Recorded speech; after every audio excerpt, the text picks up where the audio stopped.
Howdy, Joe DeSanto here. In this video, I'm going to talk a little bit about debt and some strategies people can use to pay off debt with resources they already have, which is sort of a unique, question to ask regarding debt. So I guess first, though, we want to define debt. What does that mean? So I have a different opinion on, say, a mortgage, which is technically debt, and some people consider their mortgage debt. I don't really consider a mortgage debt because it's backed by an asset, and you could sell it and get out of the debt. So secured debt versus unsecured debt, I guess, is a dividing line for me. I also think that a car loan, while not as advantageous as a mortgage, is also a secured debt, but more so it's an investment, you could say, in your ability to work and live your life and make money. So if having a car, the difference between you and having a car and not having a car is a car loan, you got to have the car. It's just a matter of circumstance. So let's focus, though, on the worst kind of debt, which is probably credit card debt. And not that I think credit cards are evil. I think they're helpful and provide a great service. I use mine all the time. But they have the highest interest rates of debt because they're unsecured debt, meaning like there is no asset backing the debt that the bank could go sell to gather the funds in the event that you can't pay. So consequently, they're the highest interest rate debt, and these days their interest rates can range anywhere from 15 to 30%, depending on your credit rating and the kind of card you have. So if you have a pretty big credit card debt with a high interest rate, that's something you want to focus on getting paid off. So things you can use to do that sooner. Now, it's a weird question because you're like, well, if I had money, I probably wouldn't have debt. And that may or may not be true, but I'm going to just throw some ideas out there anyway. One is using your emergency fund. Now, we talk a lot about emergency funds and how critical they are to having some lifeline if you lose your job. I believe in that, but I don't believe in holding an emergency fund while also carrying high interest credit card debt.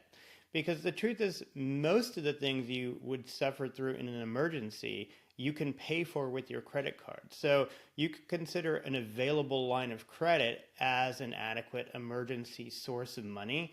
It's not as good as just having cash, because obviously if you built up the cash in advance of a difficult event, you won't go into debt with your emergency. But if you have $20,000 in an emergency fund and $20,000 of debt, you have no money anyway. You're at zero. So I wouldn't pay the extra excessive interest on the card to have that emergency fund in form of cash. Or at the very least, cut it in half, pay off a portion of the debt with the emergency fund, and so on. So that's one. Along those lines, even if you have investments, some people do carry credit card debt, but also are like, I need to save for the future, and that's a smart thing. You want to be doing that. And if you had a mortgage or a car loan or a student loan, I wouldn't pay off my student loan faster without saving any money. I might sort of balance the two and put some money to long-term savings and some to the student loan or the car loan, because usually student loans, car loans, and mortgages are fixed interest rates, and they're usually lower. So if say you have a certain amount of money in a brokerage account and it's making 10% compound annual growth, and you're only paying 6, 7, or 8% on the loan, you're better off financially to have that money invested, making a bigger return than you're spending on the interest. But if your invested funds are making 10% compound annual growth and you have a similar credit card balance and it's costing you 15, 20, 25, 30% even, you want to take the invested funds, pay off the credit card first. Now, what you can do to follow that up is every bit of money you would have put towards that credit card payment, you now go put back into your brokerage or investment account. So you don't start spending the payments on other things. So that's another thing. If you happen to own a home, certainly I would tap into home equity to pay off credit card debt if I knew that I was making enough money where I was not going to continue to go into debt. And I'm going to combine this third one with kind of a fourth one. when you're doing all this, you really need to understand your finances on the whole. You need to know ultimately, do I make more than I spend? Because if every month I spend more than I make, I go into debt, no matter where I put the money, which whether it's in this account and move it to this account or whatever.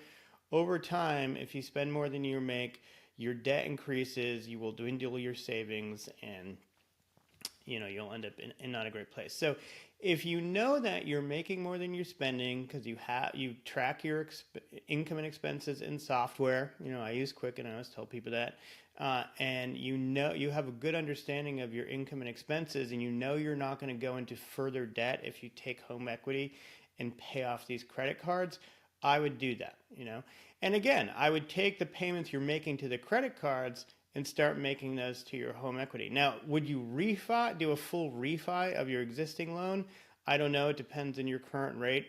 But at the very least, if you have an existing loan that probably has a decent rate, I would go in for the home equity line of credit. It's going to be a much higher rate, probably around 9, 10, 11%. That's where mine is right now, about 9%. But compared to credit cards of 15 or 20 or 25, it's a better way to go. Plus, having debt out on a home equity line of credit, which is a secured loan, doesn't affect your credit nearly as much as having money out on a credit card. Significantly lower impact on your credit score. So, other thing to consider is possibly selling things you have. I'm a big fan of trying to always trim things down, not have closets full of stuff. I'm very much against storage units and the money that it costs to pay for a storage unit.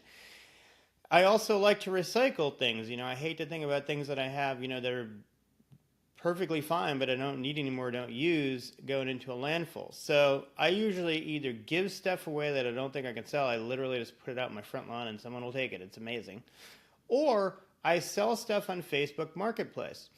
And I've actually pulled together a pretty good amount, of money from that. And I think that is a decent way to pay off some extra debt, or extra payments on your debt. I think it actually is also potentially a good side hustle in general for people. There's certain categories of things, small things, toys, electronics, and so on that do well on Facebook Marketplace that you could possibly go buy at garage sales and resell there. But anyway, just start with clearing out your house and sell what you can there and raise a little bit more money that way. And then also, if you have a storage facility, go empty out the storage facility, sell what's in there, take the money you're spending on storage, put that towards your debt. Okay, there you go. That's number 5. I will catch you in the next video. Bye.